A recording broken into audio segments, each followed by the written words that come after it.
ఉండడం జరుగుతుంది. అసలు హృదయం అంటే ఏంటి అని చూసుకుంటే మానవుని యొక్క హృదయం గురించి మనం తెలుసు. మనము మానవుని యొక్క హృదయము అంటే తలంపులతోటి నిండి ఉంటుంది. అదేవిధంగా మనస్తత్వాలతో ఉంటుంది. అంటే మనస్తత్వం తెలుసు కదా, ఒరే ఆడి మనస్తత్వం వేరుగా ఉందిరా, మనలోకి వెళ్ళరా అంటాం కదా. ఆ విధంగా హావభావాల గురించి గురించి మనకు తెలుపుతుంది. మనం చేసే పనుల గురించి మనం తెలుపుతుంది. వ్యక్తి యొక్క అదుపు ఆజ్ఞల గురించి ఇది చక్కగా వివరించడం కూడా జరుగుతుంది.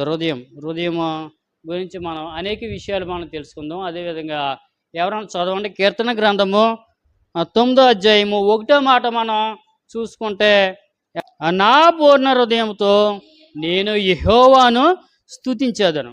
ఏంటండి నా పూర్ణ హృదయంతో? నా అంటే ఎవరి హృదయం వాళ్ళదే, అంతే కదా.